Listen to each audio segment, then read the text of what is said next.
let's get into the meat of running a business.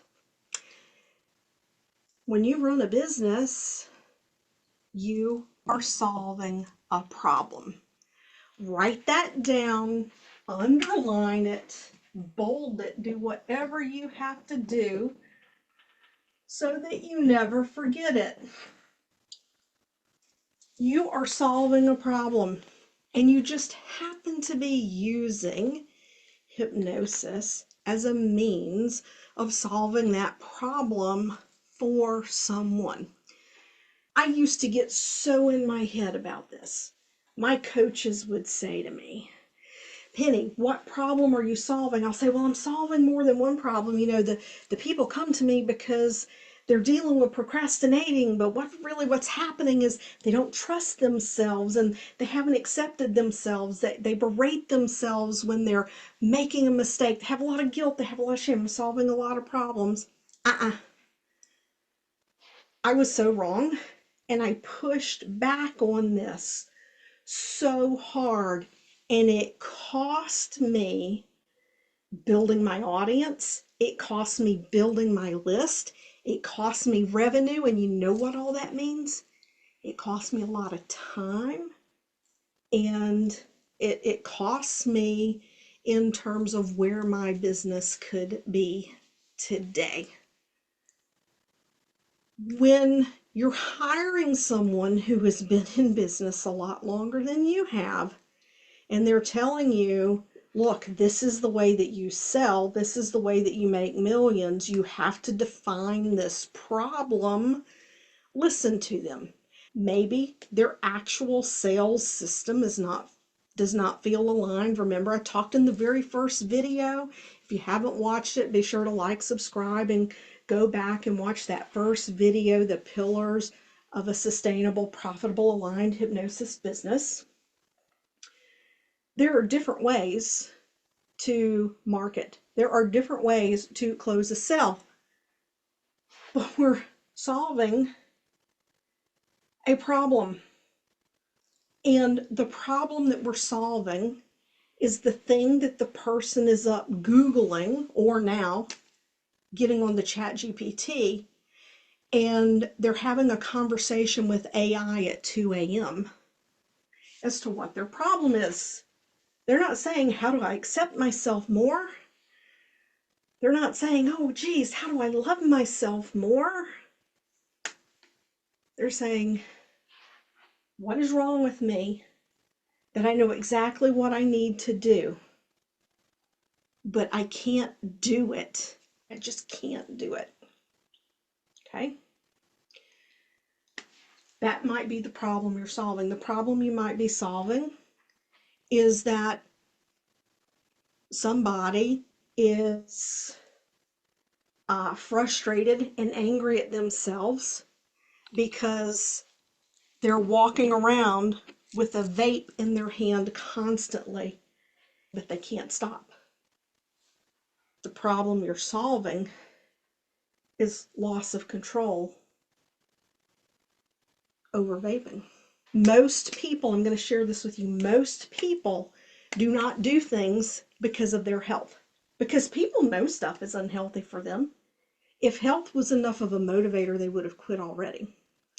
Every smoker that I ever helped stop smoking, the health would be a secondary benefit. Their primary benefits would be things like, well, I want to spend time with my grandchildren, but my daughter said my grandchildren cannot come spend time with me at my house because of the second and third hand smoke. She doesn't want the kids around it. She doesn't want the kids to get asthma or have other issues. That was the problem. So you're solving a problem. Okay?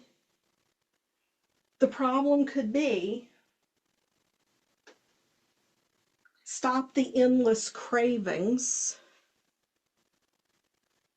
and feel in control of what you put into your body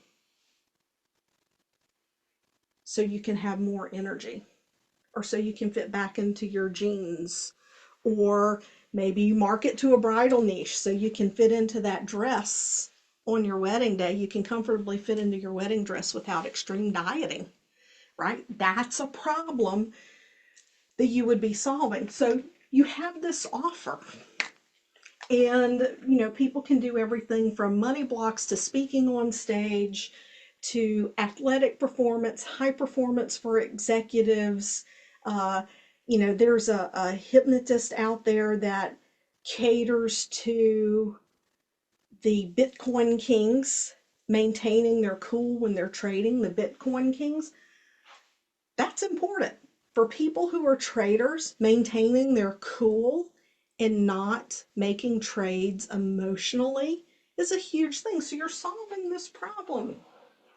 Now, there can be a lot of different ways you could solve the problem.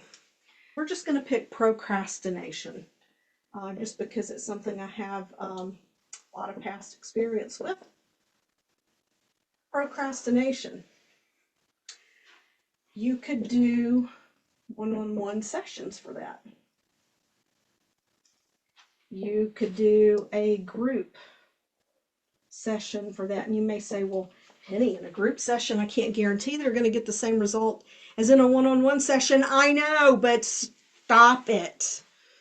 I used to say the same thing and it cost me time and money. Stop it. They know they're probably not going to get the exact same outcome. It's how you position the offer in the marketing. So it would be a group session so you can begin to take action without fear, or so you can begin to be visible, because sometimes people procrastinate because they don't want to be visible. They procrastinate because somebody might say they don't like me. Somebody may say my haircut's stupid.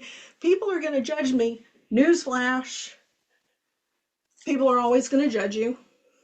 We know that. You know that. People are always going to judge you. And when people judge you, they're not judging you because of you. They're judging you because they perceive they're not getting something out of it that they want.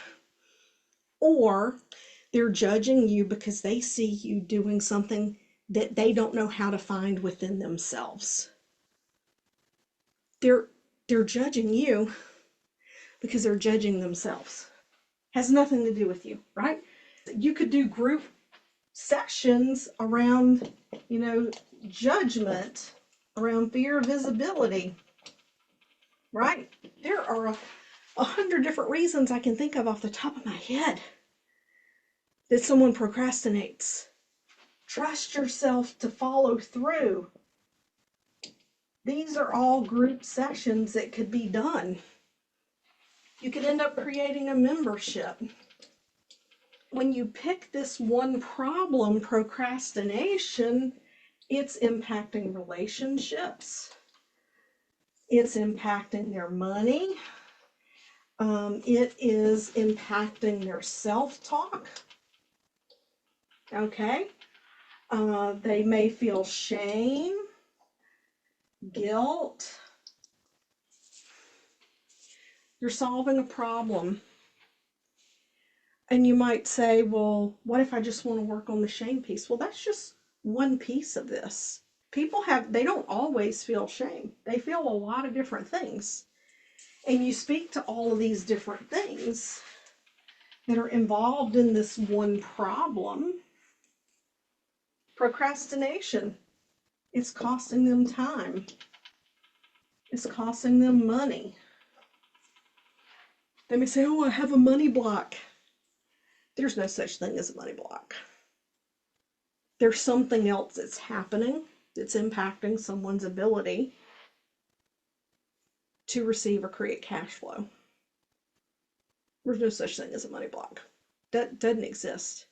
It's always going to come back to some fear underneath the surface. I could give you some wild stories on money blocks. Somebody can have a money block simply because it doesn't feel safe to have money, because they grew up so impoverished and in such a state of never knowing where the next meal was going to come from as a child, that their brain knows exactly how to operate in that environment, and it literally doesn't know how to Their brain doesn't know what to do with itself when there's consistent cash flow and you're not freaking out over money. So the brain, people call it self-sabotage. No such thing as self-sabotage.